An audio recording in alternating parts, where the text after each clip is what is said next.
The spirit-locked grave of family's descent into darkness. This terrifying tale explores the eerie events surrounding a family's decision to exhume their mother's grave believed to be a sacred spirit-locked grave against their warnings. The story centers on John and his family as they uncover inexplicable phenomena tied to the grave of their late mother. As supernatural occurrences begin haunting the family, such as ghostly apparitions, mysterious voices, and an unearthly white figure, they are forced to confront the possibility that they've disturbed something they shouldn't have. Despite attempts to dismiss their fears as irrational, the evidence mounts that they've awakened a deadly curse. Dramatic encounters with spectral entities and a spine-chilling climax ensure that this unsettling narrative grips readers with its mounting dread. As John's family is torn apart by the supernatural forces they have angered, the question arises, will they find a way to atone, or is it already too late to escape the wrath of the vengeful spirits? Part 1 Introduction. John had always prided himself on being a man of logic, a pillar of reason in a world he considered clouded by superstition. For as long as he could remember, his small, fog-blanketed town had been steeped in strange, whispered tales. Tales of restless spirits, ghostly apparitions, and graves that were spirit-locked tombs cursed to hold the dead in eternal peace, never to be disturbed. It was all folklore, remnants of an ancient fear of the unknown, he thought. Nothing more. So, when the time came to move his mother's remains, 3 years after her death, John barely gave the warnings a second thought. The town's elders cautioned him, their voices trembling with fear as they spoke of the graveyard's curse. "Leave her be," they whispered. "The grave is locked disturbing, and you'll unleash something terrible." John brushed them aside, convinced that reality held no room for such nonsense. He was about to learn just how wrong he could be. The decision had been brewing for months. His mother's final resting place had always felt temporary, hastily chosen during a time of grief. It had never sat well with John that she lay in the isolated corner of the cemetery, far from the family plot, where generations before her had been buried. Moving her was the right thing to do, he told himself. It was an act of respect, of honoring her memory. But as he stood over her grave on that cold autumn afternoon, his breath fobbing in the chill air, a strange unease washed over him. The wind howled through the skeletal trees, and the sky hung low, grey and oppressive. The cemetery, usually still and quiet, seemed alive with whispers carried on the breeze. For a moment John hesitated, his hand hovering above the shovel in the caretaker's grip. But he shook the feeling away. "It's just the wind," he muttered, though the words felt hollow even as they left his lips. Old man Jenkins, the cemetery caretaker for as long as anyone in town could remember, shuffled up beside him. His eyes, clouded with age, gleamed with something like fear as they flickered between John and the grave. "You shouldn't do it," son Jenkins rasped, his voice low and gravelly. "That grave ... is locked. Cursed, they say. Your mother's spirit is at rest, don't go disturbing her." Now John forced a laugh, though it sounded strange even to his own ears. "There's no such thing as cursed graves, Jenkins. She's just a body, and it's time she was moved to the family plot where she belongs." But Jenkins didn't smile. Instead, he took a step closer, his weathered hand gripping John's arm with surprising strength. "You don't understand. You disturb that grave, and you'll wake things best left sleeping." John pulled his arm free, irritated. "I appreciate your concern, but I'll take my chances." As he turned to leave, Jenkins's parting words echoed in the cold air. "You've been warned." That night, John lay in bed, staring at the ceiling, his thoughts churning with the day's events. The idea of a cursed grave was laughable, yet Jenkins's warning clung to him like a shadow. Sleep was slow to come, and when it finally did, it was fitful, plagued by strange dreams. He saw his mother's face, pale and cold, her eyes open but lifeless, staring up at him from her coffin. Her lips moved, whispering his name, but no sound came out. He awoke with a start, his heart racing. "Just a dream," he whispered, wiping the sweat from his brow. But something felt off. The air in the room was thick, suffocating, as if the very walls were closing in around him. And then he heard it, the soft, almost imperceptible creak of floorboards just outside his bedroom door. He held his breath, straining to listen. The creaking continued, slow and deliberate, as if someone or something was pacing back and forth.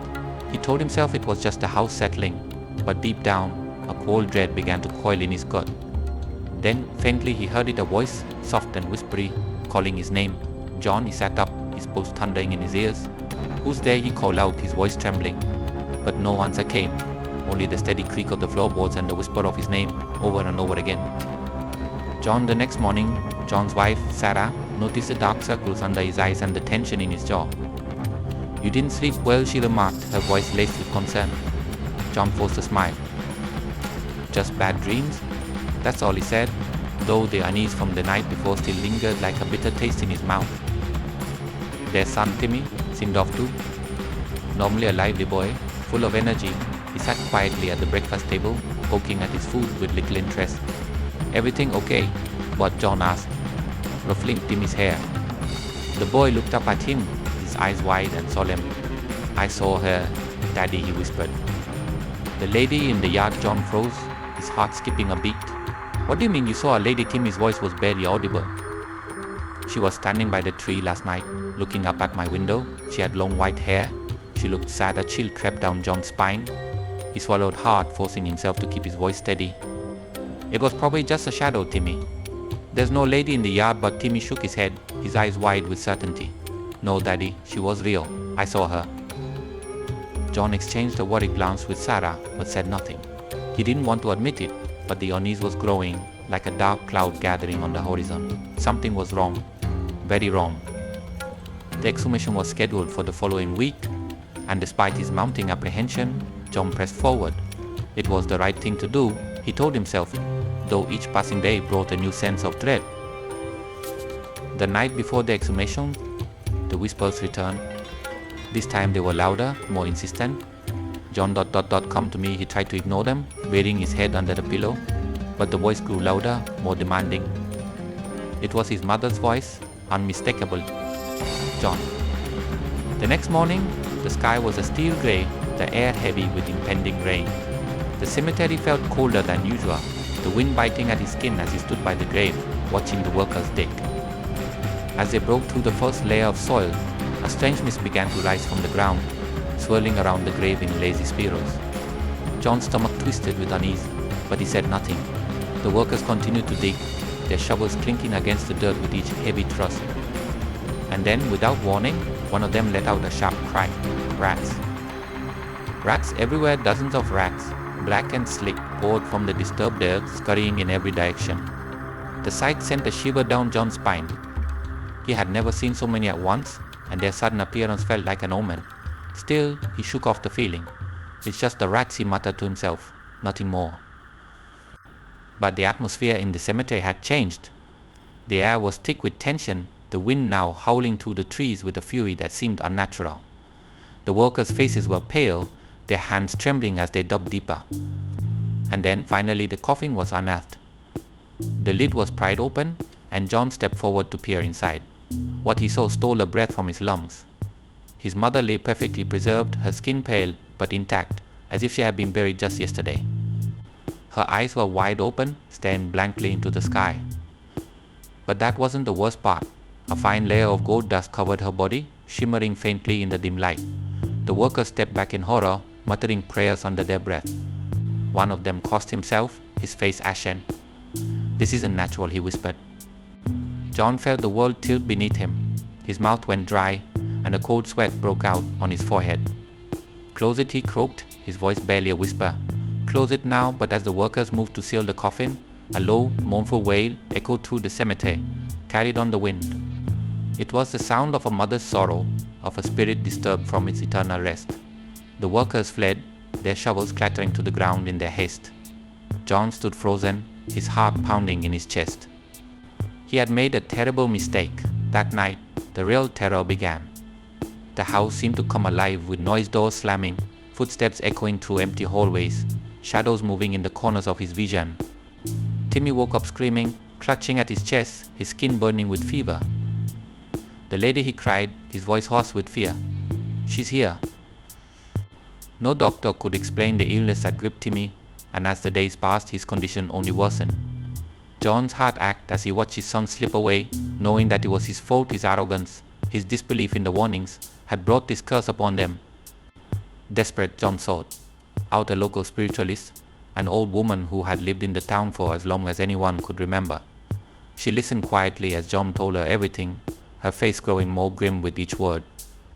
"You've disturbed a spirit locked grave," she said, her voice low and foreboding. "Your mother's spirit is bound to that grave.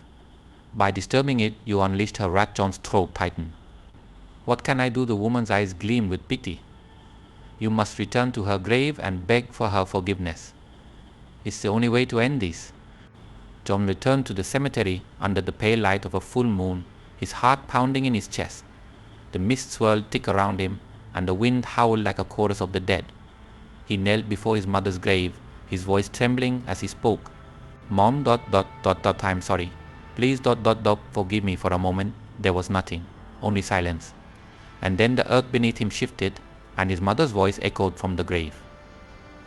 John, her ghostly figure, appeared before him, her eyes filled with sorrow and rage. "You disturbed my rest," she whispered, her voice soft but filled with a terrible power. "But I forgive you." The wind died, and the mist began to recede. John collapsed to his knees, tears streaming down his face. The curse had lifted, but the scars remained. Timmy never fully recovered, and John would carry the weight of his decision for the rest of his life. Some graves, John now knew, were meant to stay locked forever. Part 2. First Signs. John stood on the edge of his mother's grave, a light drizzle pattering on the worn earth below. His decision had been made. No matter the warnings from the town or the whispers from old neighbors, the grave would be exhumed. The idea of moving his mother to the family plot seemed the most natural and respectful thing to do, and he was certain it would put to rest his lingering guilt about her hasty burial. Superstition didn't concern him. Spirit locked, they called the grave, as if that meant anything. Old wives' tales, passed down from a time when fear ruled people's lives. But John was different. He lived by reason, not by irrational fear. The rain picked up slightly, and John turned away, heading home through the mist that clung to the old trees like a ghostly shroud. He could almost feel the eyes of the dead watching him, though he quickly brushed off the sensation. Ridiculous. The dead don't watch, they don't care. His mind was set, and he felt a strange sort of defiance as he walked, daring the unseen forces the town spoke of to stop him. But that night, as John lay in bed, something stirred. He awoke suddenly, his heart racing as if jolted from a nightmare he couldn't remember. The house was silent, save for the faint creaking of the old wooden beams settling into the cold. John rubbed his eyes and turned over, willing himself back to sleep. Yet as he pulled the blanket up to his chest, a sound reached his ears, soft, distant, but unmistakable. A voice. His name. John, he froze, his breath caught in his throat. The voice was faint, barely more than a whisper, yet it was distinct enough to make his skin crawl. It came from outside the bedroom window, carried on the wind that now howled softly through the cracks of the house. It was a woman's voice, calm, gentle, and eerily familiar. John shook his head, trying to shake the eerie sensation. It must have been a dream, a fragment of his mind still clinging to sleep. He rose from bed and peered out the window, his breath fogging up the glass. The yard below was still, bathed in the cold, pale light of the moon. Nothing moved, no shadows lurked. John. The voice came again, closer this time. His heart pounded in his chest, and for the first time in years, a flicker of fear wormed its way into his mind. But fear wasn't logical. Fear wasn't real. He told himself it was nothing more than the wind playing tricks on him. He closed the window, locked it, and lay back in bed, convincing himself it was nothing. Yet even as his eyes shut, his body remained tense, as if waiting for something more. The next morning, the memory of the voice lingered like a shadow on his thoughts. He didn't mention it to Sarah as they sat at the breakfast table. It felt too absurd, too silly to say aloud. But his mind kept drifting back to it, how familiar it had sounded, how unmistakably like his mother's voice it had been. Across the table, their 7-year-old son, Timmy, was unusually quiet. He hadn't touched his cereal, his spoon resting untouched in the bowl as he stared out the window into the yard. John noticed the boy's pallor, the way his small hands fidgeted restlessly. "Everything okay?" Buddy John asked, keeping his tone light. Timmy didn't look at him. His eyes remained fixed on the trees outside, the leaves rustling softly in the breeze. "I saw someone," Timmy whispered, his voice so low it was almost inaudible. John felt a prickle of unease crawl up his spine. "What do you mean?" Timmy the boy hesitated, then slowly turned his gaze to his father. His expression was distant, as if he were remembering something unsettling. "There was a lady outside last night." A chill washed over John, though he kept his face neutral. "A lady? You must have been dreaming, Buddy," but Timmy shook his head adamantly. "I wasn't dreaming. She was standing by the tree, She had long hair and thought she was watching me. She was sad. John stared at his son, an odd sensation gripping his chest. It was probably just a shadow, he said after a pause, trying to inject some confidence into his voice. Maybe the wind moved the branches and it looked like someone was there. Timmy frowned. No, Dad, she was real. John didn't press further. He wanted to dismiss it as childish imagination. But the way Timmy spoke, the conviction in his voice made John uneasy in a way he hadn't felt in years. And then there was the voice he had heard last night. But it couldn't be connected. It had to be a coincidence. That night, after Sarah and Timmy had gone to bed, John stayed up later than usual. He couldn't quite shake the feeling of dread that had been creeping up on him since the decision to move his mother's grave. He stood in the living room, staring out into the darkened yard. His breath fogged the glass as he exhaled, his mind replaying Timmy's words over and over. There was a lady outside. John squinted into the night, his eyes searching for movement. The trees swayed gently in the breeze, casting long shadows that stretched across the grass. But there was no one there, just darkness and the quiet hum of the night. He turned away, shaking his head at his own paranoia. But then it came again, the voice. John. This time it was louder, clearer. It wasn't just the wind. It was calling him, beckoning him. He spun around, his heart thudding in his chest, eyes darting toward the window. The night outside was still as death. No figures, no movement, just a suffocating quiet that made the house feel too small. John, his mother's voice. He was sure of it now. It was unmistakable, the soft, lilting tone she had always used when calling him as a child. But how? How was this possible? His pulse raced, his skin prickling with cold sweat. He had buried her. She was gone. Without thinking, John grabbed the flashlight from the shelf by the door and flung it open, stepping into the night.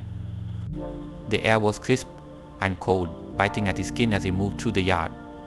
His breath came in sharp bursts, his eyes scanning the trees, the bushes, the dark corners of the garden. Mom, he called, his voice trembling. No response.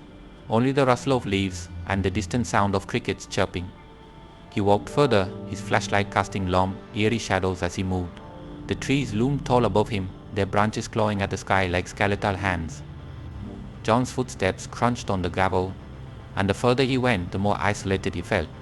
Suddenly a sharp gust of wind blew past him, nearly knocking the flashlight from his hand. The trees groaned, and for a moment it felt as if the very ground beneath him trembled. And then there she was, a figure, standing at the far edge of the yard, barely visible in the dim moonlight. Her long hair flowed like a veil of mist, her white dress billowing in the wind. John's breath hitched in his throat. She stood still, watching him with eyes he couldn't quite see, but he felt her gaze piercing through him like eyes.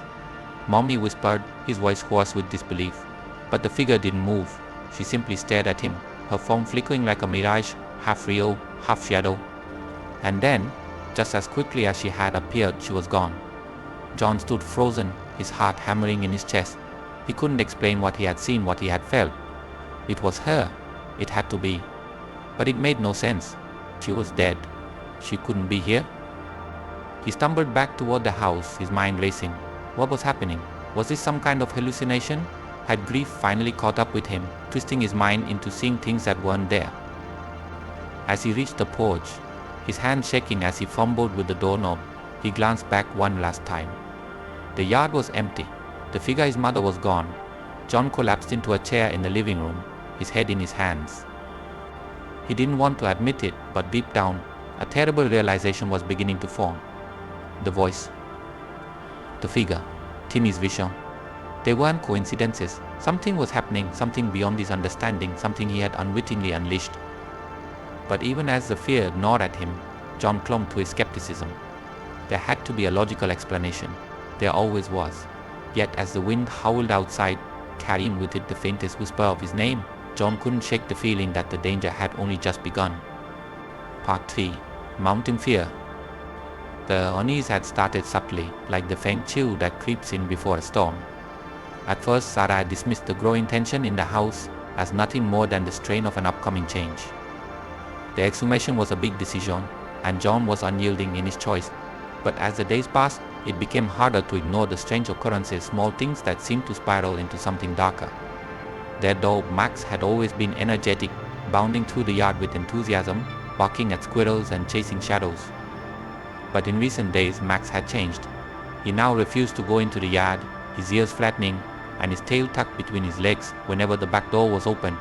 He whined and scratched at the floor, trembling as if the outdoors had become hostile territory. Even when Sarah tried to coax him out with treats, Max wouldn't budge. His once bright eyes were filled with fear, and he would only go as far as the edge of the porch, pacing nervously and growling at something unseen. Sarah's unease grew as she watched the dog. Animals had instincts Max had never acted this way before.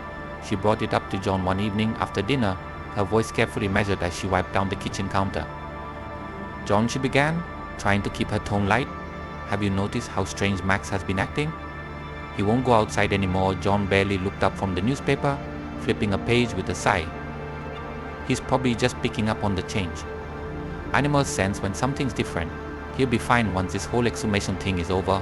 But that's the thing, Sarah pressed, her hand stilling on the countertop. "It's not just that. I feel it too. The house, it doesn't feel right anymore. Ever since you decided to move your mother's grave, things have been off." John's eyes flicked up from the paper, narrowing slightly as he set it down. "You're not going to start with that superstitious nonsense, are you? We've talked about this, Sarah. It's just nerves. You're overthinking it." But Sarah wasn't convinced, and deep down she could tell that John wasn't either. His face had a tightness to it that hadn't been there before.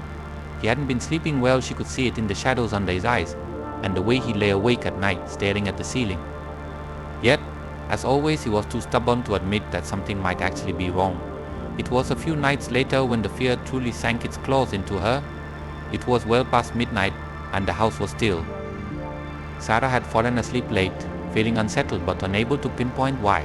Her dreams had been restless, filled with fleeting images of darkness, whispering voices, and the feeling of being watched. She awoke suddenly to the sound of Timmy screaming. Sarah bolted upright, her heart hammering in her chest. Timmy's cries pierced through the house like a blade, desperate and terrified. Without thinking, she flung the covers off and rushed to his room, her bare feet pounding down the hallway. John was right behind her, stumbling out of bed in confusion, groggy but alert. When they burst into Timmy's room, Sarah's breath caught in her throat.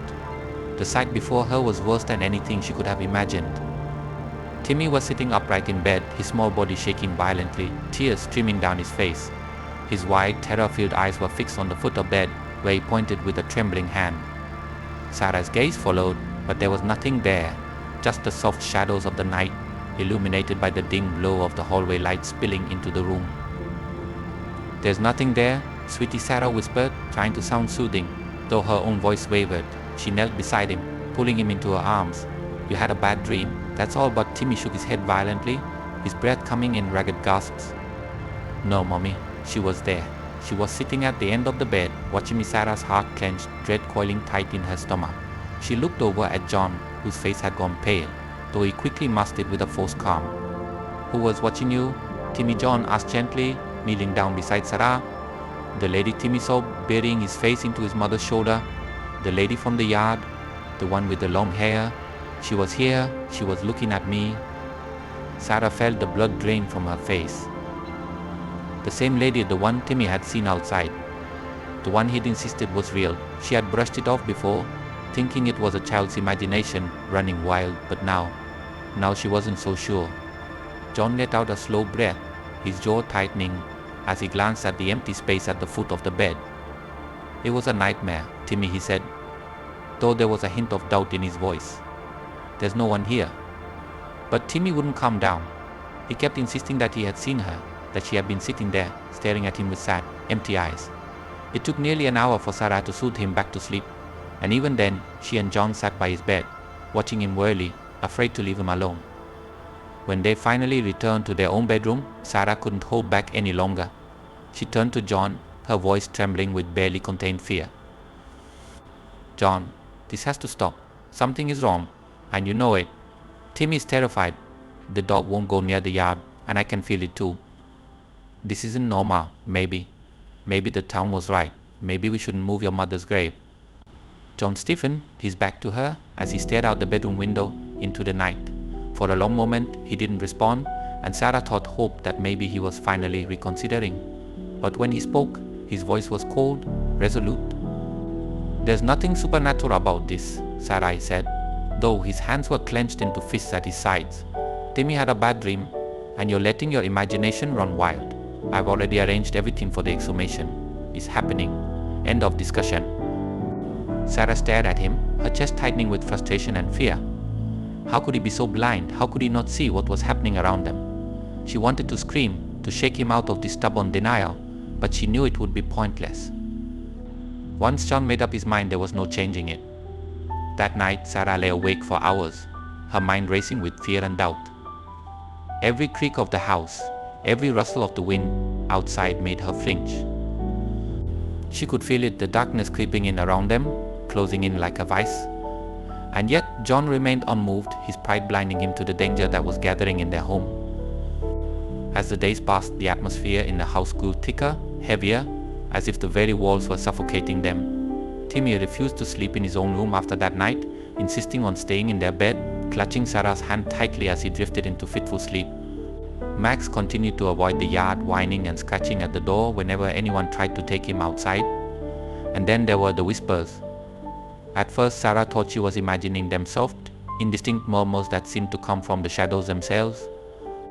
But they were persistent, always just on the edge of hearing, like someone calling to her from another room. Sometimes she would hear her name, whispered in a voice that sent shivers down her spine.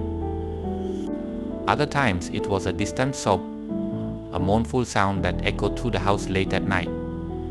She never spoke of it to John. She knew what he would say, and she didn't have the energy to argue with him. But the fear gnawed at her, growing stronger with each passing day. She could feel it, something was coming, something terrible. And John's refusal to see it was only making things worse. The night before the exhumation was scheduled, Sarah had a nightmare. She dreamed of standing in the cemetery, the cold wind whipping around her as she watched the workers dig up the grave.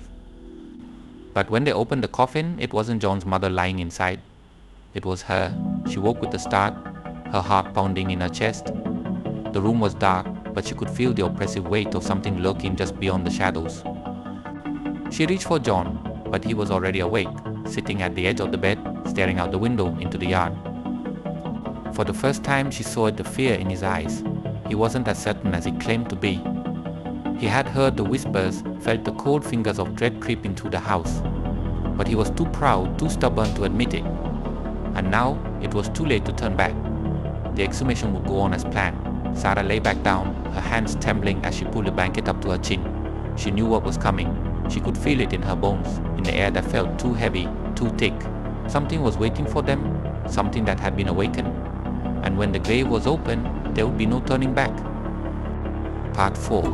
The Graveyard. The day of the exhumation arrived under a sky that was the color of ash, thick clouds rolling in, as if they knew something ominous was about to happen. The air was sharp, the kind of cold that cuts through bone, and the cemetery was eerily quiet except for the occasional rustle of dead leaves blown by a chill wind. John stood at the edge of his mother's grave, arms crossed, jaw clenched. His wife Sarah had stayed home, though not without pleading one last time for him to reconsider. But John had been resolute, dismissing her fear as irrational. She had been pale, trembling even, and her parting words still echoed in his mind. "Please, John ... please, something's wrong. You can feel it, can't you?" But John had pushed the nagging feeling down. The unease, the whispers in the house, even Timmy's strange visions, it was all just stress, he convinced himself. His mind played tricks on him. The workers were ready, the arrangements were made, and today his mother would be moved to rest in the family plot. Logic would prevail over superstition. Yet, despite his stubbornness, there was a knot of tension in his chest that he couldn't shake. The atmosphere was too heavy, too still, as if the world itself was holding its breath. Old man Jenkins, the cemetery caretaker, shuffled beside him, looking more worn than usual, his face pale and drawn. His voice was barely above a whisper as he spoke. "You don't have to do this, son. Not every grave is meant to be disturbed." John stiffened, his frustration bubbling to the surface. "I don't believe in curses, Jenkins. She's just a body. There's nothing supernatural here." Jenkins shook his head, his gaze fixed on the workers as they prepared their tools. "You've never seen it, have you? You've never seen what happens when the dead don't want to be moved?" Before John could respond, the first shovel pierced the earth and the sound reverberated through the cemetery. It wasn't loud, more like a soft hum, but it made John's skin crawl. Jenkins took a step back, his face ashen, mumbling a prayer under his breath. John tried to shake it off, telling himself it was just his imagination. The workers dug deeper, their shovels slicing through the dirt with grim efficiency. Each clink of metal against stone seemed louder than it should have been, echoing across the graveyard. Then, without warning, a strong gust of wind tore through the trees, howling like something alive. The leaves swirled in the air, a storm of brown and red spiraling around them. John shielded his eyes from the sudden blast, and as the wind died down, the air grew still once more, too still. Then came the rats. They burst from the ground like a swarm, dozens of them, black and slick with mud. They scurried in every direction, squealing, their tiny bodies wriggling over each other in a frantic escape from the disturbed earth. The workers jumped back in horror, dropping their shovels as the rodents poured from the grave. One of them swore loudly, crossing himself, his face a mask of fear. John's stomach twisted at the sight, a deep unease settling over him. But still, he held firm. It's just rats, he muttered under his breath, trying to convince himself as much as the others. This is a graveyard.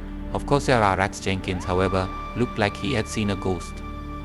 His hands trembled as he pointed a shaking finger toward the grave. It's not just rats, John. This isn't normal. They're running from something. The workers hesitated, glancing nervously at each other. One of them, a burly man with dirt-streaked cheeks, wiped his brow and shot John a pleading look. Maybe we should stop. This this doesn't feel right. John clenched his fists, his frustration flaring. We're not stopping. It's just superstition. Keep digging reluctantly. The workers returned to their task, though the tension in the air was palpable. Every time the shovels hit the dirt, it felt as though the ground itself was protesting, groaning under the disturbance. And then, finally, after what felt like an eternity, the coffin was unearthed. So, it was old, the wood dark and swollen from years beneath the earth, but still intact. A strange mist clung to the surface of the coffin, swirling lazily, as though it had seeped from the ground itself. The workers stared at it, their faces pale, beads of sweat glistening on their foreheads despite the cold. John stepped forward, his heart pounding in his chest. He swallowed the lump in his throat, forcing himself to remain calm. This was it, the moment he had been waiting for. The coffin would be opened, his mother would be moved, and all this strange, inexplicable fear would vanish. Open it, he commanded, though his voice was strained. The workers exchanged uneasy glances but did as they were told. Two of them knelt beside the coffin, prying it open with crowbars. The lid creaked as it came loose, the sound cutting through the silence like a scream. And then, the moment the coffin was opened, the ground trembled. An unearthly wail erupted from the grave, loud and piercing, as if the very air was being torn apart. The workers recoiled, their faces twisted in terror. One of them stumbled back, falling to the ground, his hands clamped over his ears. The others froze, their eyes wide with disbelief. It was a sound that didn't belong in this world, something primal, ancient, and filled with rage. John's blood ran cold. The wail echoed through the cemetery, rising and falling like a banshee's cry. The trees swayed violently, though there was no wind, their branches snapping and creaking as though they too were protesting. The air thickened, heavy with an oppressive force that made it difficult to breathe. John could feel it pressing down on him, a weight in his chest that made him want to run, to flee like the others. But he couldn't. He had to stand his ground. This wasn't real. It couldn't be. The workers, however, were not so steadfast. One by one, they dropped their tools and bolted, their faces white with fear as they scrambled over gravestones in their desperate flight. Jenkins was the last to leave, backing away slowly, his eyes never leaving the coffin. "You were warned," Jenkins whispered, his voice barely audible over the wailing. "You were warned, and now you've let it out." John barely heard him. His focus was on the coffin, the mist swirling thicker now, tendrils of it snaking up from the ground and curling around the edges of the open casket. His mother lay inside, but something was wrong, terribly wrong. She didn't look like the peaceful, fragile woman he remembered. Her skin was pale, too pale, almost translucent, and her eyes, oh God, her eyes, they were open, wide and staring, fixed on something that wasn't there. The gold dust, barely noticeable at first, shimmered across her body, clinging to her skin like a fine, ethereal veil. It glowed faintly, pulsing with a light that seemed to come from within her, as if her body was the source of some terrible, unnatural energy. And then she moved. John's breath caught in his throat as he watched, his heart hammering so loudly he thought it might burst. It was a small movement, just her fingers twitching, curling slightly as if grasping at something unseen. But it was enough to send a wave of cold terror crashing over him. "No," he whispered, shaking his head, backing away from the grave. "This isn't possible, you're dead. You're dead," the mist thickened, swirling faster now, as the wailing grew louder, more desperate. It wasn't just a sound, it was a feeling, a presence, something far more powerful than anything John had ever experienced. It wrapped around him, filling the air with an overwhelming sense of sorrow and anger, a rage that had been buried for too long. John stumbled back, his legs shaky, his breath coming in ragged gasps. His mind raced, trying to make sense of it all. How could this be happening? How could everything he had dismissed as superstition, as fear, be real? And then, as if in answer to his silent question, the mist coalesced above the coffin, forming a shape of figure. It was her, his mother, but not as he remembered her. She was a shadow of herself, a wraith, her face twisted in agony, her eyes dark and hollow. Her lips moved, though no sound came from them, and yet John knew what she was saying. Why the word cut through him like a knife, slicing through the last of his resistance. He had been wrong, so wrong. The wail grew louder, a crescendo of pain and fury that seemed to shake the very earth.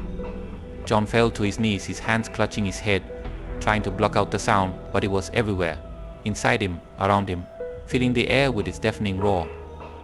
And then, just as suddenly as it had begun, the wailing stopped. The mist dissipated, the air grew still, and the cemetery fell into an eerie silence. John knelt by the grave, trembling, his breath shallow and uneven. He didn't dare look back at the coffin, he couldn't. He knew what he would see, and he couldn't face it. The exhumation had failed. The dead were not meant to be disturbed. But the worst part was knowing that it wasn't over. The grave was open, and something had been unleashed. And now it was coming for him. Part 5. Terrifying Discovery. The day was overcast, the sky shrouded in a heavy blanket of grey clouds that hung low over the horizon, casting an oppressive gloom over the cemetery. The air felt thick with moisture, and an eerie stillness pervaded the grounds, as if the world itself had paused to witness the unthinkable. The exhumation was underway, the workers silent and tense as they dug through the earth, each shovel full of dirt making a dull thud that echoed across the graveyard. John stood at the edge of the grave, arms crossed, his face a mask of stoic determination. Despite the strange occurrences leading up to this moment, the airy whispers at night, the unsettling visions Timmy had experienced, he remained resolute, refusing to give in to the growing dread that gnawed at the edges of his mind. His rational mind insisted that this was just an ordinary procedure, nothing more than relocating his mother's body to a proper family plot. Yet beneath his outward calm, a part of him felt the creeping chill of fear. Sarah, standing beside him, was pale and trembling. Her eyes darted nervously from the workers to the grave, her hands clutching her coat tightly around her. She had pleaded with John not to go through with this, begged him to reconsider. Something was wrong, she had insisted. The air felt different, thicker, as if they were trespassing on sacred ground. But John had refused to listen, too stubborn to admit that the warnings from the townspeople, the strange behavior of their dog, and the terrifying dreams that had plagued their son might be connected to something beyond their understanding. The workers continued digging, their movements slowing as they approached the coffin. The dirt gave way to a wooden surface, darkened and worn from years underground. The sound of metal scraping against wood filled the air, sending a shiver down Sarah's spine. The men paused, exchanging uneasy glances before looking up at John for confirmation. John's heart pounded in his chest, but he gave a curt nod. Open it, the workers hesitated, visibly uneasy. One of them, a burly man with weathered hands, muttered something under his breath before stepping forward with a crowbar. The others followed suit, their faces pale as they pried the lid of the coffin loose. The wood creaked ominously as the nails gave way, the sound grating against the silence that had fallen over the cemetery. When the lid finally lifted, a gust of wind swept through the graveyard, sudden and sharp. It howled like a distant scream, whipping at the trees and stirring the dead leaves into a frantic dance. The workers flinched, and even John's resolve wavered as he felt the unnatural cold seep into his bones. The wind died as abruptly as it had come, leaving behind a silence so thick it felt suffocating. John stepped forward, peering into the coffin, his breath catching in his throat. His mother's body lay inside, unnaturally preserved. Her skin, though pale, had not decayed as it should have after so many years.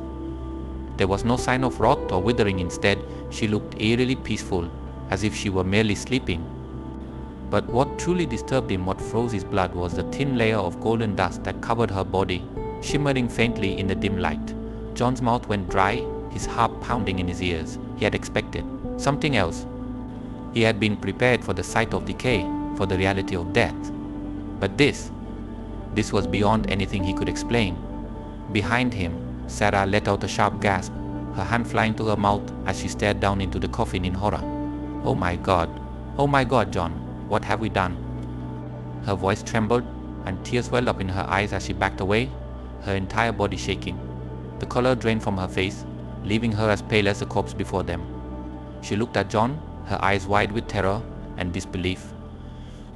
We've disturbed something sacred. John's mind raced, his pulse thundering in his ears. He wanted to dismiss it, to tell himself that there had to be a rational explanation for what he was seeing. But deep down in the pit of his stomach, he knew that they had crossed a line.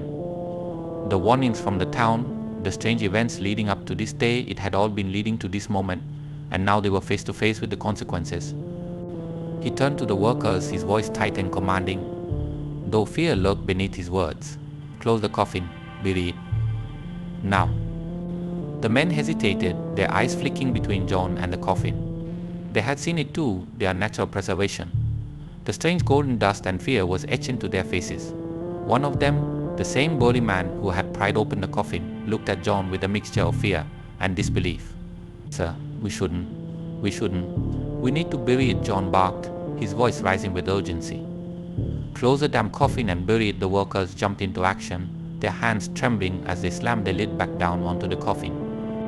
The nails screeched as they were hammered back into place, and the sound was almost drowned out by the growing wind that seemed to be swirling around them, as if the very air was protesting their actions. The workers' faces were pale, their movements frantic as they shoveled the dirt back into the grave. Sarah was sobbing now, her hands shaking as she clutched John's arm. It's too late, she whispered, her voice breaking. It's too late, John. We've already done it. We've already disturbed her. John swallowed hard, his throat dry as he stared at the grave, watching the earth fill the hole. He wanted to believe that once the coffin was buried, everything would go back to normal. That the unease, the strange occurrences, they would all disappear.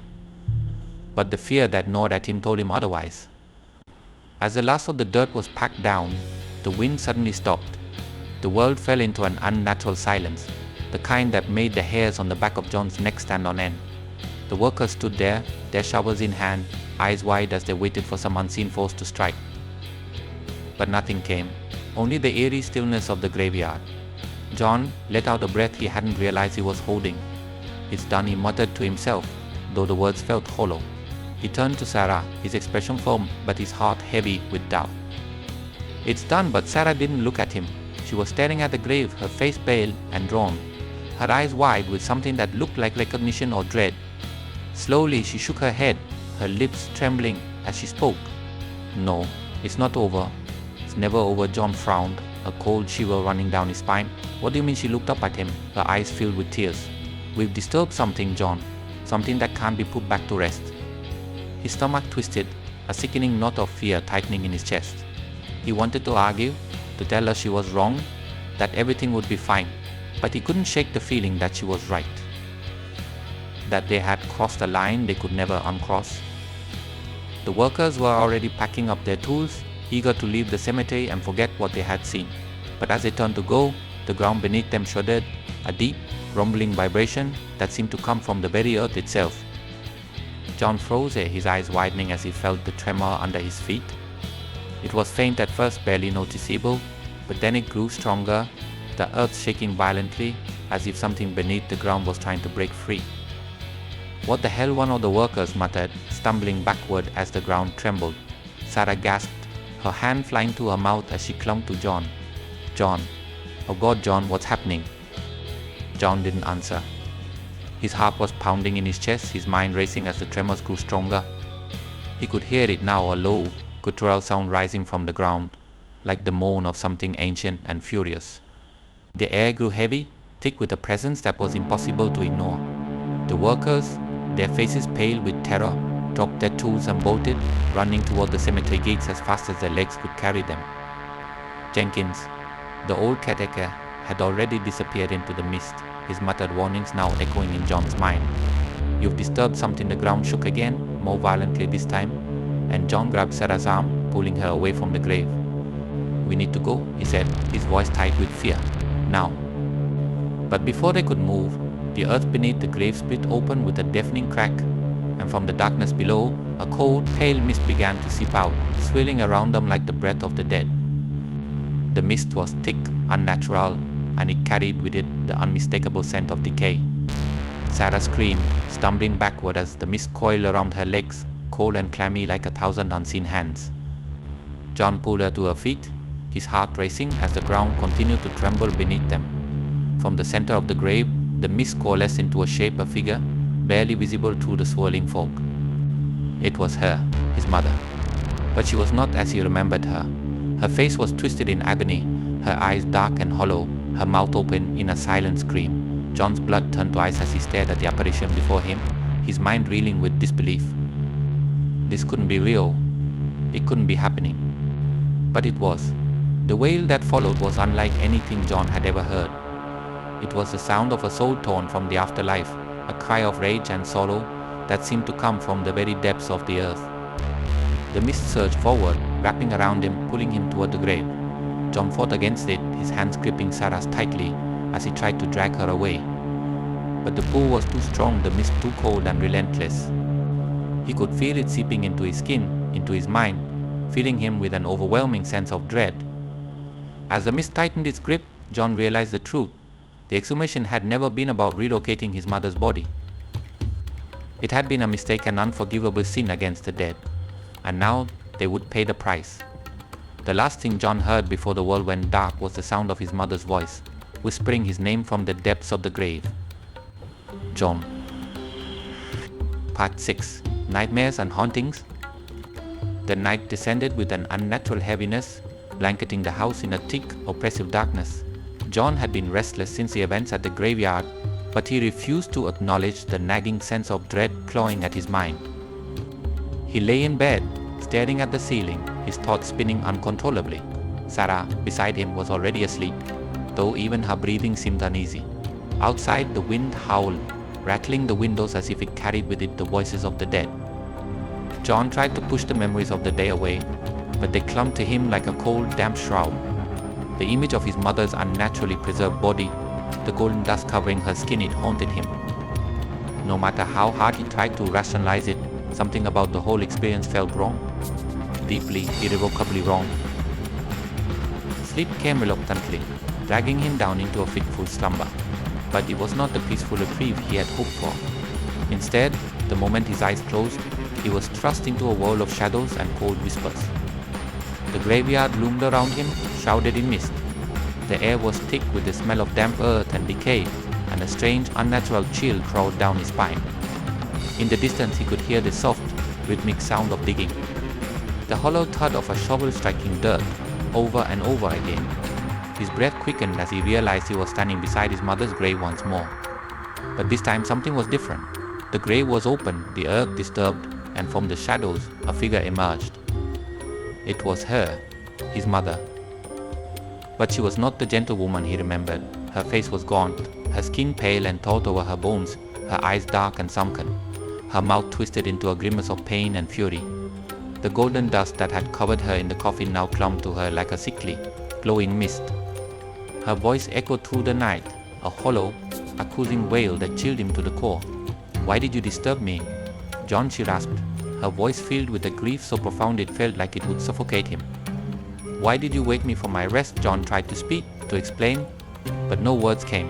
His mouth was dry, his throat tight. He wanted to run, to flee from the nightmare, but his legs wouldn't move. He was rooted to the spot, paralyzed by fear. "You promised me peace," she continued, her voice growing louder, more accusing. "But you took it away. You desecrated my grave." Her hands reached out toward him, skeletal and trembling. The golden mist swirled around her, and as her fingers grazed his skin, a shock of cold surged through him, freezing his blood. He tried to scream, but his voice was lost in the howling wind. John jolted awake, his heart pounding violently in his chest. His body was drenched in cold sweat, and for a moment he couldn't tell if he was still trapped in the nightmare or if he had truly woken.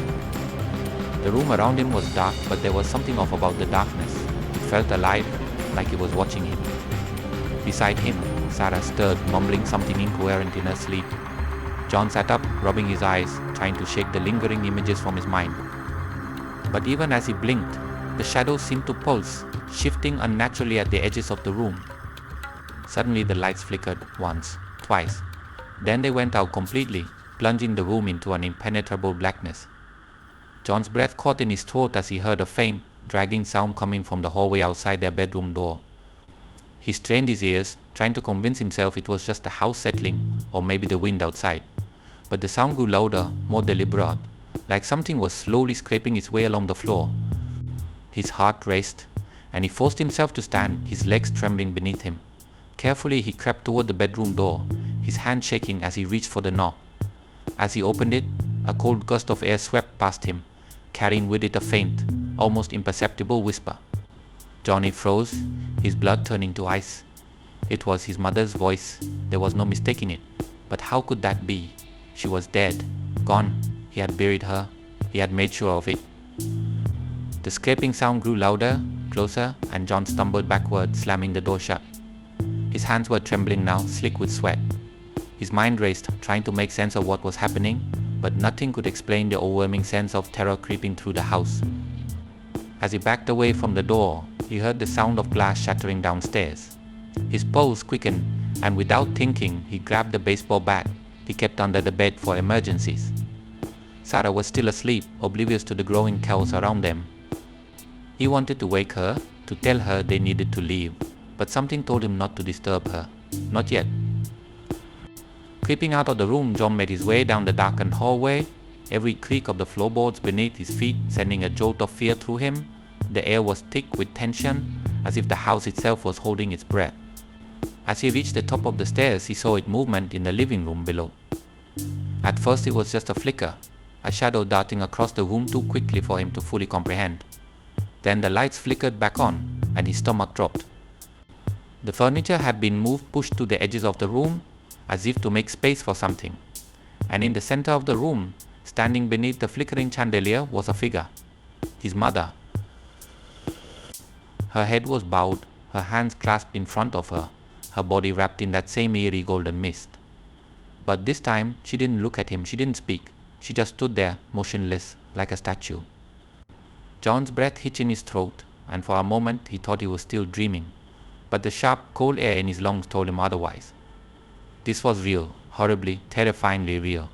His mother's head slowly lifted, her hollow eyes locking onto his. The golden mist swirled around her, and as her gaze bore into him, the air around John grew impossibly cold. He could feel his breath turning to mist in the freezing air, his body trembling violently as the oppressive weight of her presence pressed down on him. "Why did you disturb me?" she whispered, her voice a haunting echo in the silent room. "Why couldn't you leave me in peace?" John's mind screamed at him to run, to leave the house, and never look back. But he couldn't move. His feet were rooted to the floor, his body paralyzed by the cold fear that had seeped into his bones. "I never wanted this," she continued, her voice laced with sorrow and anger. "You have brought chills to our home. You have unleashed something you cannot control." The lights flickered again, and suddenly the entire house seemed to shudder. The walls groaned, the floorboards creaked, and the chandelier above swayed violently, as if an unseen force was tearing the house apart from the inside. John's grip tightened on the bat, his knuckles white as panic surged through him. He had made a terrible mistake. He had disturbed something that should have been left alone. And now his family was paying the price. From behind him, a soft whimper broke the silence. John turned sharply to see Timmy standing at the bottom of the stairs, his eyes wide with fear. His small body was trembling, and his lips quivered as he pointed toward the living room. "Daddy, she's here. The lady from my dreams." John's heart sank. He dropped the bat and ran to his son, scooping him up in his arms. "It's okay, Timmy," he whispered, though his voice shook with fear. "It's going to be okay," but even as he said the words, he knew they weren't true. Nothing was okay. The house was alive with a presence they couldn't escape. Every shadow seemed to pulse with malice. Every flicker of the lights felt like a heartbeat in a haunted, vengeful being. He carried Timmy back up the stairs, rushing into the bedroom and locking the door behind him. Sarah had woken now, her eyes wide with confusion and terror. "John, what's happening? What's going on?" He couldn't bring himself to answer. How could he explain that he had unleashed his mother's wrath upon them all? How could he tell her that he had disturbed something so powerful, so deeply rooted in the other world, that it was beyond his control? The lights flickered again, and this time they didn't come back on. The darkness swallowed them whole, and in the silence John could hear the soft sound of footsteps approaching their bedroom door. He held Sarah and Timmy close, his heart pounding in his chest as the doorknob slowly began to turn. The haunting had begun. Part 7. Timmy's illness. The afternoon sun cast a golden hue over the yard, the autumn air crisp and cool as the wind rustled through the trees. The house had been unnaturally quiet for the past few days, a heavy silence settling over the family as the haunting presence seemed to lurk in the shadows. John, exhausted from sleepless nights and plagued with annoying guilt, was sitting in the living room, staring blankly out the window. Sarah had taken to avoiding him, her eyes hollow, filled with a fear she couldn't put into words. Timmy, their young son, had been the only bright spot amidst the growing darkness. He seemed blissfully unaware of the strange occurrences haunting their home, at least that's what John wanted to believe. Timmy's giggles echoed from the yard, a sound that normally would have brought a smile to John's face. But today it felt different. It felt wrong. John glanced toward the back door, his brow furrowing. He hadn't seen Timmy leave the house, and yet there he was, running around the yard as if nothing in the world could harm him. The laughter sounded distant, almost otherworldly, as if muffled by something unseen. For a moment, John felt a surge of relief. Perhaps the boy hadn't been touched by the malevolent presence that seemed to have rooted itself in their lives. Perhaps he was safe. But then, as John stood to get a better look, his breath caught in his throat. Standing just beyond the tree line was a figure, a woman. She was dressed in a flowing white gown, her long dark hair cascading down her back. Her posture was eerily still, her face turned slightly away from Timmy, as though she were watching him play. John's heart skipped a beat, a cold chill running down his spine. He couldn't make out her features clearly, but something about her felt deeply wrong. Her presence was unnatural, her movements too fluid, too graceful for any living person. And yet, Timmy didn't seem to notice her. He continued to run and play, giggling as if he were alone. Suddenly, the woman tilted her head slightly toward John's direction, as if sensing his gaze. A deep primal fear gripped him as he realized she was looking directly at him. Though he couldn't see her eyes, the weight of her gaze pressed down on him, suffocating. His legs felt like they were rooted to the ground, unable to move as his mind screamed at him to do something, anything. "Timmy," John shouted, his voice hoarse and trembling. "Get away from her." Timmy paused, turning toward the house with a look of confusion on his face. He glanced back at the woman, as if unsure why his father sounded so scared. But then his eyes widened, as if he had suddenly become aware of her presence, as if he had been blind to her until that very moment. John bolted out the back door, his heart hammering in his chest. The woman's figure seemed to flicker like a mirage, her form fading in and out of focus as the wind picked up. John pushed himself to run faster, his legs burning with effort. He reached Timmy just as the boy stumbled, his laughter abruptly turning to sobs. The air around them had grown icy, the warm afternoon sun suddenly eclipsed by a shadow that wasn't there before. John scooped Timmy into his arms, his heart pounding with terror as he looked back toward the spot where the woman had stood. But she was gone, vanished into the trees like a breath of wind. John's breath came in ragged gasps, his hands trembling as he held his son close. "It's okay," John muttered, trying to calm both himself and Timmy. "You're okay, buddy. You're safe now." But as he looked down at Timmy's face, a fresh wave of fear washed over him. The boy's skin was deathly pale, his eyes glassy and distant. His small body felt limp in John's arms, as if the energy had been drained from him in an instant. Timmy John shook him gently, panic rising in his throat. "Timmy, can you hear me?" The boy didn't respond. His head lolled against John's chest, his breathing shallow and uneven. John's heart raced, terror constricting his chest. He carried Timmy inside, calling for Sarah as he stumbled through the door. "Sarah!" John's voice cracked with fear. "Something's wrong with Timmy." Sarah appeared from the kitchen, her face pale as she saw John holding their son. She rushed to them, her hands trembling as she touched Timmy's forehead. The moment her skin made contact with his, she recoiled, her eyes wide with horror. "He's burning up," she whispered, her voice barely audible. "John, he's burning up." John felt the heat radiating from Timmy's body, his skin feverish to the touch. But even as his temperature soared, the boy remained eerily still, his eyes half-lidded and unfocused. "We need to call a doctor," Sarah said, her voice rising in panic. Now, John nodded, his hands shaking as he reached for his phone. But as he dialed, a deep, unsettling feeling gnawed at the pit of his stomach. He knew this wasn't an ordinary illness. There was no explanation for how Timmy had gone from playing in the yard to this, no explanation except for the woman, the ghostly figure, the one who had stood so close to their son. She had done this.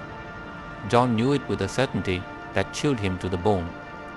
The doctor arrived within the hour, his face grim as he examined Timmy. Sarah hovered nearby, her eyes red from crying. John stood in the doorway, watching in silence as the doctor took Timmy's pulse, checked his temperature, and listened to his breathing. But as the minutes ticked by, it became clear that the doctor had no answers. "He's in a deep fever," the doctor said finally, his brow furrowed. "But there's no infection, no sign of a virus. It's as if his body is fighting something, but I can't find the source." "Can't you give him something?" Sarah pleaded, her voice trembling. "Anything to help him?" The doctor hesitated, then shook his head. "I can prescribe something to lower the fever, but this is unlike anything I've seen before. If his condition doesn't improve by tomorrow, I suggest taking him to the hospital." Sarah nodded, her face pale, as she clutched Timmy's limp hand. John watched the doctor leave, his mind swirling with questions, none of which had any answers. He knew the hospital wouldn't be able to help. This wasn't a medical condition, it was something else, something far worse. That night, as they sat by Timmy's bedside, John could feel the weight of the unseen presence growing stronger. The lights flickered once again, casting long shadows across the room. Timmy's shallow breaths filled the silence, each one more labored than the last. Sarah sat in the corner, her knees drawn up to her chest, her eyes fixed on their son. She hadn't spoken much since the doctor left, her face a mask of worry and fear. John could see it in her eyes. She was losing hope, and worse, she was starting to believe that this was their fault. That disturb in the grave had led to this. "John," Sarah said suddenly, her voice barely a whisper. Do you think she's coming for him?" John didn't answer. He didn't need to. The fear in his chest told him everything he needed to know.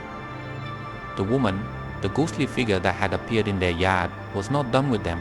She had touched Timmy, marked him somehow, and now she was waiting for him to slip away. The fever raged on throughout the night.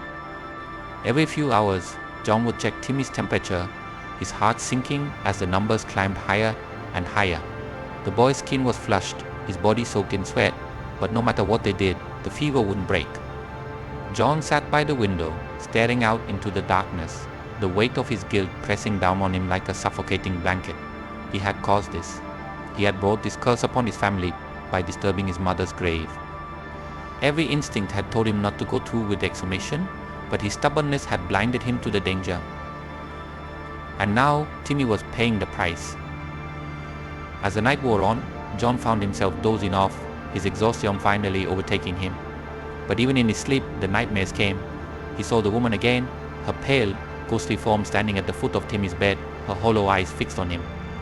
She reached out with skeletal fingers, her voice a soft, haunting whisper. "Give him to me." John jerked awake, gasping for breath. The room was dark, the air thick with an unspoken tension. He glanced at Timmy, his heart hammering in his chest. The boy was still burning with fever, his small body trembling beneath the blankets. John stood, his legs unsteady as he moved toward the bed. His mind raced with 1,000 thoughts, each one more terrifying than the last. He didn't know how to save his son. He didn't know how to fight what was coming for him. All he knew was that the woman would return. And when she did, she would take Timmy with her. As the first light of dawn began to creep through the window, John made a decision. He wouldn't let that happen. He wouldn't let her win. Whatever it took, whatever he had to do, he would protect his son from the darkness he had unleashed. Even if it meant confronting the very thing he feared most, the ghost of his mother. Part 8. Seeking help. The air inside the small, dimly lit room was thick with the smell of incense and old wood. Candles flickered in the corners, their flames casting eerie shadows on the worn, creaky floor. John sat at the edge of the chair, his hands clasped tightly together, sweat beading on his brow. Across from him, a woman older, with deep lines etched into her face and eyes that seemed to see far beyond the ordinary, studied him in silence. Her name was Madame Eva, a spiritualist, the kind of person John would have laughed at in another life. But now, after everything, John wasn't laughing. Desperation had driven him here, dragging him through the cold rain and dark streets to this hidden place, away from prying eyes and skeptical ears. The doctor had been no help. Timmy's fever still raged, burning through the boy like a curse. He barely responded to anything now, lost in some fevered dream, mumbling incoherent things about the lady who visited him at night. The weight of guilt was crushing John, suffocating him. He knew, deep down, that this was his fault. The moment they dug up his mother's grave, the moment he ignored the warnings, he had sealed their fate. "Tell me again," Madame Eva finally said, her voice soft but commanding, "what exactly happened at the graveyard?" John swallowed hard, his throat dry. His mind raced through the events of the past week, every moment more terrifying than the last. I thought it was just superstition," he began, his voice shaking. "My mother's grave, people said it was. Spirit locked, whatever that means. But I didn't believe them. It's just an old story, right? I thought it was nonsense." Madame Eva's eyes narrowed slightly, but she didn't interrupt. She let him speak, let him spill out the horrors that had followed. "I had her grave exhumed. I wanted to move her, to give her a better resting place. But the moment they opened the coffin, something changed. The wind, the sky, it all felt wrong. There was this scream like something out of a nightmare. The workers ran. And then I saw her, my mother. But she wasn't like I remembered." John's voice cracked as the memories flooded back. The sight of his mother's body, unnaturally preserved, covered in a golden, shimmering dust. Her face had looked peaceful, but the air around her had been charged with something dark, something ancient. And then, he continued, things started happening. Lights flickering, shadows moving. But the worst part is Timmy, my son. He's sick and no doctor can figure out why.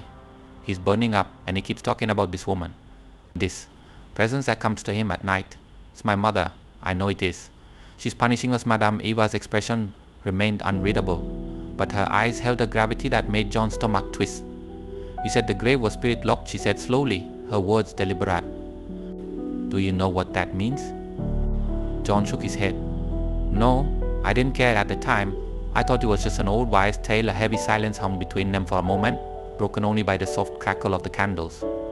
Then Madame Eva leaned forward, her voice dropping to a near whisper. "A spirit-locked grave is not just superstition.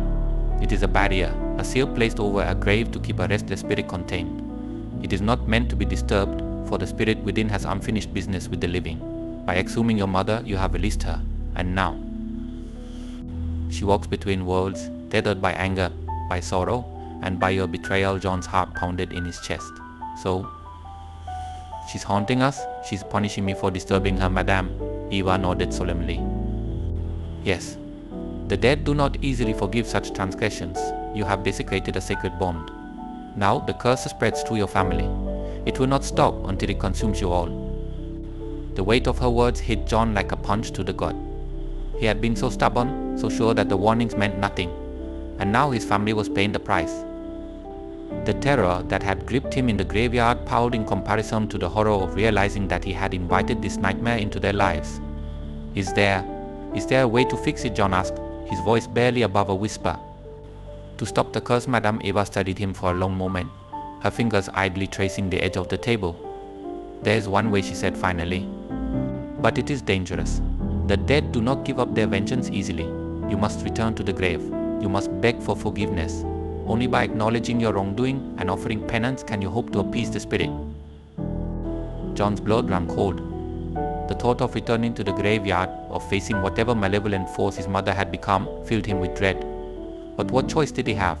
Timmy was slipping away, Sarah was terrified, and their home was no longer a place of safety. It was a haunted prison, a place where shadows whispered and darkness lingered. "I'll do it," John said, his voice steadier than he felt. "I'll go back to the grave. I'll make things right." Madame Eva's gaze softened, though her eyes still held a warning. "Be careful, John," she said. The dead are not so easily placated. They carry with them the weight of all their pain, their regrets. When you face her, you must be prepared to confront the truth of what you've done, and you must be willing to accept the consequences. John stood, his legs weak but his resolve firm. He had made a terrible mistake, but he would do whatever it took to fix it. He couldn't let his son suffer because of his own arrogance. He couldn't let Sarah live in fear for the rest of her life. "I'll go tonight," he said, determination burning in his chest. "Before it gets any worse," Madame Eva nodded, though there was something in her expression that gave John pause and unspoken doubt, as if she knew that even with his resolve, this might not end the way he hoped. As John left the small, shadowy room, the weight of his decision settled over him like a cloak of lead. The rain had begun to fall again, tapping against the windows like fingers of the dead, urging him forward. He stepped out into the night, the cold rain washing over him, and for the first time since this nightmare had begun, he felt truly afraid. The journey back to the graveyard was long, though it was only a few miles from the town. Every step felt heavier than the last, the wind picking up around him as if warning him to turn back. But there was no turning back now. His heart pounded in his chest, and his mind raced with images of his mother, the way she had looked before death and after, so different, so changed by whatever curse had bound her to this world. The gates of the graveyard creaked as he pushed them open, the cold air biting into his skin. The grave loomed ahead, shrouded in darkness, the earth still unsettled from the exhumation. The wind howled, swirling leaves and dirt around him, but he pressed on. He had to do this. He had to make it right. As he approached the grave, the world around him seemed to quiet. The wind died down, the trees stood still, and the air became unnervingly still. John knelt before the disturbed earth, his heart hammering in his chest. His breath came in short, shallow gasps as he lowered his head, his voice trembling with desperation. "Mommy," whispered, his throat tight with fear. "I'm sorry, I didn't mean to disturb you. I thought I was doing the right thing, but I was wrong. Please forgive me." The air grew colder, and a low, guttural sound echoed from the ground beneath him. John's pulse quickened as he looked up, his eyes widening in terror. From the shadows, a figure emerged, his mother. Her form was twisted, her face gaunt and hollow, her eyes glowing with an unnatural light. The golden dust that had once covered her was now a sickly shimmer, clinging to her like a spectral veil. Her mouth twisted into a cruel smile as she stepped forward, her voice a chilling whisper. "John," she said, her voice filled with anger and sorrow. "You cannot undo what you have done." John's body shook with fear, but he forced himself to stay where he was. "Please," he begged, tears filling his eyes. "I'm begging you, spare my family. I'll do anything. Just leave them alone." The wind picked up again, swirling around them as his mother's figure flickered like a shadow in the mist. Her eyes bored into his, and for a moment, John thought he saw a flicker of the woman she once was, the loving mother who had cared for him, who had always protected him. But it was gone in an instant. "You have unleashed the curse," she hissed, her voice rising with fury. "And now, you must bear its weight." The ground trembled beneath John as a deafening wail filled the air. The earth around the grave shifted, and John felt something cold wrap around his legs, pulling him down. He screamed, clawing at the ground as the shadows closed in around him. "Please," he cried out, his voice breaking. I'm so sorry, but it was too late." His mother's figure vanished into the mist, leaving John alone in the darkness. The cold grip tightened around him, dragging him deeper into the earth as the wind howled with the voices of the dead. And then there was silence. In the distance, a single candle flickered out. Part 9. Conclusion. The night was suffocatingly still as John stepped through the rusted iron gates of the graveyard, each creak of metal sounding like a distant echo of a forgotten horror. The air was thick with tension, the sky a pitch-black expanse that pressed down on him, as if the very universe held its breath, watching, waiting. John's heart pounded in his chest, his breath shallow and ragged as he moved forward, each step crunching on the gravel path, leading him deeper into the dark. The grave loomed ahead, surrounded by the twisted branches of old oak trees, their gnarled fingers reaching down as if trying to pull him back. His mother's resting place stood untouched now, but it radiated a dark energy, a force that seemed to ripple through the ground beneath his feet, making the hairs on the back of his neck stand on end. The cold air bit into his skin, but it wasn't just the chill of the night, it was something darker, something far colder than the natural world should be. John clutched the offering in his trembling hands, candles, incense, and a small photo of his mother, the way she had been in life. He had spent hours preparing, following every instruction given by the spiritualist, hoping that somehow this would be enough. But as he approached the grave, a sinking feeling gnawed at his gut. Could an offering of mere objects truly undo the horrors he had unleashed? The spiritualist's words echoed in his mind, "You must beg for forgiveness. The dead are not so easily appeased." But you have no choice. John dropped to his knees in front of the grave, the earth beneath him soft and damp, as though it had recently rained, though the night had been dry. He set the candles down, his hands shaking so violently that he fumbled with the lighter. The small flame flickered weakly before catching the wick, and soon the pale glow of the candles cast long shadows across the headstone. He lit the incense, the thick smoke curling into the air, carrying with it his desperation. "Mom," he whispered, his voice hoarse. He swallowed hard, trying to steady his racing heart. I don't know if you can hear me, but please. I didn't know what I was doing." The words felt hollow in the vast emptiness of the graveyard, swallowed by the night. The silence around him grew heavier, pressing down on his shoulders as though the earth itself were condemning him for his actions. But he pressed on, knowing that turning back now would doom them all. "I was wrong to disturb you," John continued, his voice cracking with fear. "I didn't listen to the warnings. I thought it was all just superstition. But now I know that I made a mistake." A cold breeze swept through the graveyard, causing the flames of the candles to flicker violently. John's heart skipped a beat, and he glanced around, feeling as though unseen eyes were watching him from the darkness. The wind carried with it a faint whisper, a sound so soft it barely registered, but it sent a shiver down his spine. He bowed his head, pressing his forehead to the cold, damp earth, his hands gripping the dirt as if he could hold on to something, anything, to stop the tide of terror rising within him. "Please," he whispered, his voice breaking. "Please forgive me. Don't take my family. Don't take Timmy. He's just a child. This is my fault, not his. Punish me if you have to, but leave them out of this." The wind died suddenly, leaving behind an unnatural silence. The candle's flame steadied, burning brightly in the stillness. For a moment, John dared to hope that it was over, that the worst had passed, but then the ground beneath him trembled ever so slightly, and a low, mournful wail echoed through the graveyard, rising from the earth itself. John's blood ran cold. His breath caught in his throat as he slowly lifted his head, eyes wide with terror. The grave in front of him seemed to shift, the earth moving in unnatural ripples, as though something beneath was stirring, restless, angry. The wail grew louder, filling the air with a sound so agonizing, so full of sorrow and rage, that it made John's chest tighten with fear. He scrambled back, his heart pounding so hard it felt like it might burst from his chest. And then, through the swirling mist that had gathered around the grave, he saw her, his mother, her figure materialized in the fog, a ghostly apparition, her face gaunt and hollow, her eyes dark and empty. The golden dust that had once covered her body now clung to her in patches like a tattered shroud. She hovered just above the ground, her form flickering as if caught between worlds, her mouth twisted into a grimace of pain and fury. John's throat tightened as he stared up at her, his body frozen with terror. She was no longer the kind, gentle woman he had once known. This was something else, something dark and vengeful, twisted by the curse he had unleashed. "John," she whispered, her voice a chilling rasp that seemed to come from everywhere and nowhere at once. "You disturbed my rest?" "I didn't know," John gasped, his voice trembling. "I swear I didn't know. Please, I'm begging you."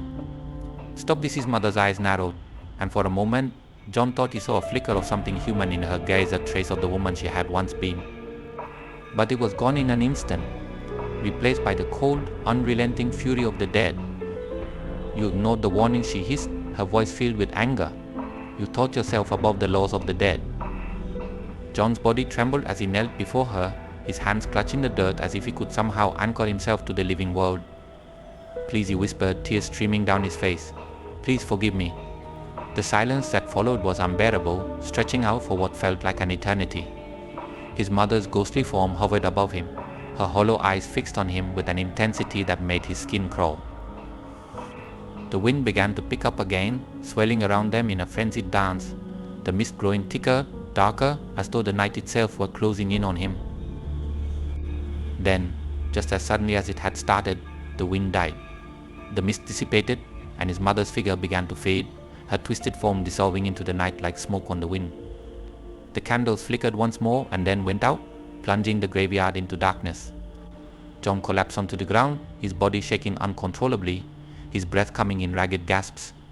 The air was heavy with the scent of damp earth and incense, but the oppressive weight that had hung over him for so long was gone. The hauntings had stopped. But as he sat there in the cold, silent night, he knew that the scars would remain. When John returned home, the house was eerily quiet. Sarah sat by Timmy's bed, her face pale and drawn, her eyes red from crying. Timmy lay motionless, his small body still feverish, but his breathing had steadied. The shadow that had clung to him for days seemed to have lifted, though it left behind a deep, unsettling stillness. "He's better," Sarah whispered, her voice hollow. "But he's not the same." John nodded, his chest heavy with guilt. He knelt beside Timmy, brushing a hand over his son's damp forehead. The boy stirred slightly, but his eyes remained closed, his expression distant, as though part of him had been lost in the fever. Sarah looked at John, her eyes filled with questions she couldn't bring herself to ask. She didn't need to. The answer was written in the lines of his face, in the weight he carried in his every movement. It was over. The curse had been lifted, but the damage had been done. Timmy would never be the same. The vibrant, laughing boy who had played in the yard just days ago was gone, replaced by a child who now stared at the world with eyes that had seen too much. The fever had left him weak, fragile, and though the doctor said he would recover physically, John knew that some wounds would never heal. As for John, the burden of what he had done, the choice he had made, would haunt him for the rest of his life. He had disturbed something sacred, something that should never have been touched, and though the hauntings had ceased, the consequences of his actions remained. The weight of the curse lingered in the corners of their lives, a shadow that would never fully fade. John sat by Timmy's bedside long into the night, watching over his son as the boy slept fitfully, his small chest rising and falling with shallow breaths. The house was quiet, but it was the kind of quiet that pressed down on you, that made you feel the presence of what wasn't there anymore, the spirit that had been banished, the fear that still lingered in the walls. He had begged for forgiveness, and in some way it had been granted. But John knew, deep down, that his mother's spirit was still out there, watching, waiting. The dead never truly leave, and some mistakes can never be undone.